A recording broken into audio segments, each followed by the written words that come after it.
Let's look at the general framework of entrepreneurial marketing.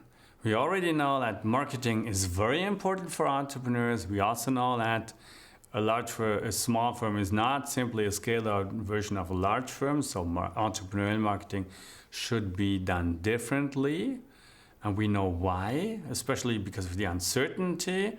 But what are the consequences for the general framework, for the main thinking of the entrepreneur when he tackles markets?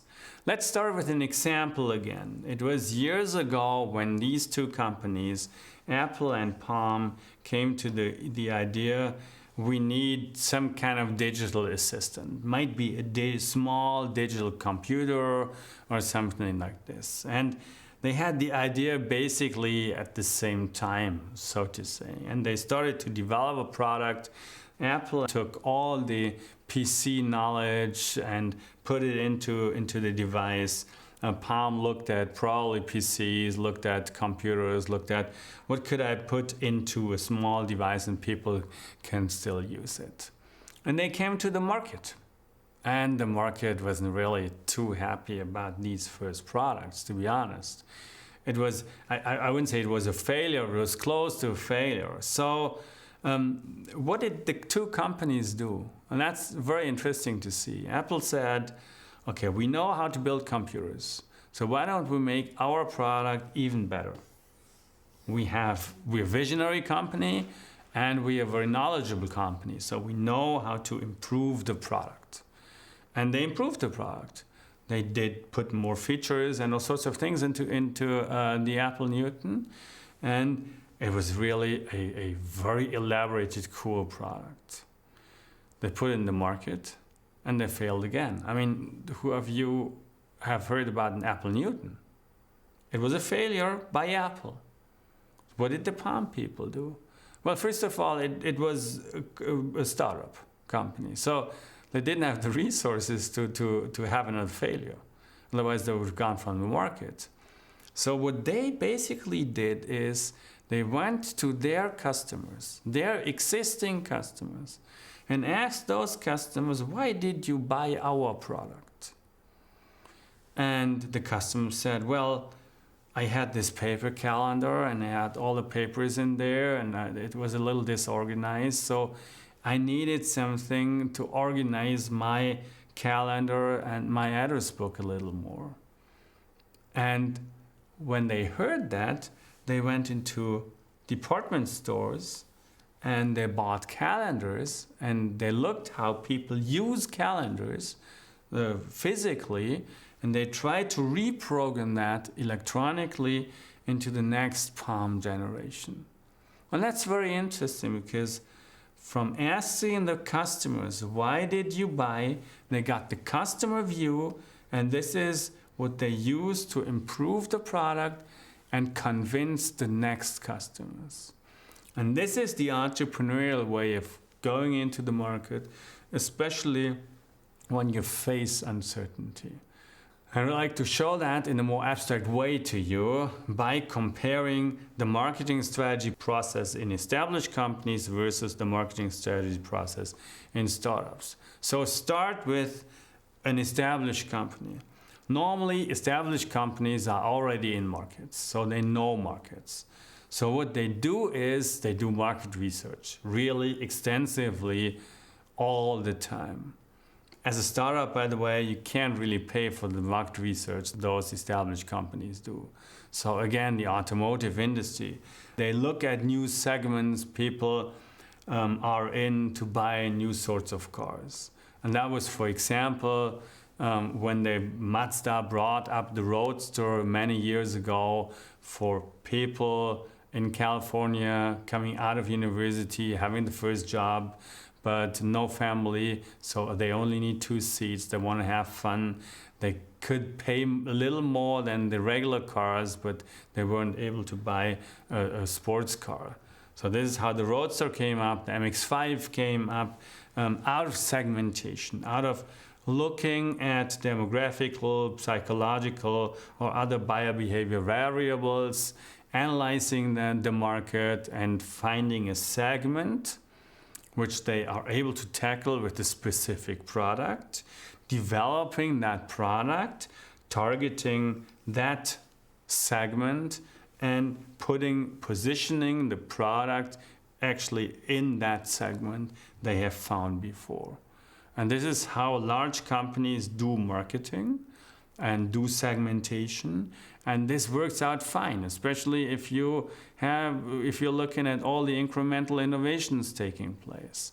So if you know a market, if you have the means for doing market research, you can do it like that. However, if you have a more radical, a newer idea, you might not be able to find your potential customers out of market research. Because with the radical ideas, in many times, customers can't imagine what the product really should bring them. They have to try the product. And we all know it from food, for example. So if we go to supermarkets, we're sometimes able to try the new chocolate. Because you can't sell chocolate by just saying, oh, it tastes differently. You have to try that. And that's the same with more radical products. And the palm is a good example. People didn't have this small digital assistant before, this small device before. So what do entrepreneurial companies ideally do? Well, what they have is they have market opportunities. You have an idea. And they say, okay, people might be happy to have a small digital assistant. Now I program the first digital assistant. So I identify the possible opportunity, and then I test myself into the marketplace based on my intuition, what should be right. So I program that first digital assistant and put it to the market. Palm did it like this. And then people buy that. And then there comes the very crucial question. When you attract the first initial customer base, the first crucial question is you have to go for personal selling. You have to find and remember the liability of startups. You are new to the market. You have to attract every new customer by yourself, by giving them your product, ideally selling them the product. And the second crucial point is you learn about the preferences and needs. And ideally, you ask those customers who bought your first product, why did you buy? Because those are the reasons people in the future will have to buy your product. And if people say, I wanted a small computer, the market would have developed totally different. Maybe the Apple Newton would have been successful. People are saying, I need a calendar. I need a digital assistant as a calendar. This is how they found out that they find themselves in the calendar market and not in the computer market anymore. So asking the customer the question of why did you buy brings you to understanding preferences and needs. And with those preferences and needs, you found out you can try to attract more of the same. So you take the reasons you heard from your customers, and with those reasons, you go to the next customer and tell him you should buy because. And then you might be able to attract more of the same. You expand your market, your initial customer base, and you can get broader. And this is the crucial process of startups, and not only startups. Every new radical innovation, when customers are not able to really imagine how should they use this specific product. And you might make experience for yourself if you go to mid-sized companies, for example, and look at the brochures. Do the brochures really reflect why the people buy? And this is a real easy question, but go to your customers and ask them, why did you buy? And try to find out the reasons people give you are to be found in the brochure. And the same what startups would do. But the very crucial in here is, at the very beginning, founders have some kind of, let's say, tech perspective. They have to change it, and they have to get a market perspective later on. So it's not about the features you like, it's about the features customer like and customers want to have, because this is why they buy the products.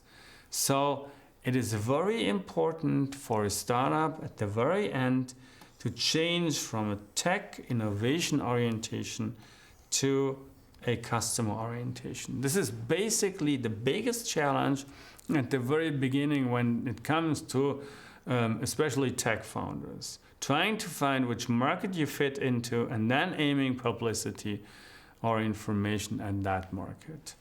You have your initial idea. It is pure intuition, and it's important to see whether it's incremental or disruptive. If it's disruptive, you have to act entrepreneurially, and then it depends on, are you really able to take the customer's perspective? And if you're able to do that, you can go through the process, the basic framework I described on the slide before, and this is the very important framework for entrepreneurial marketing.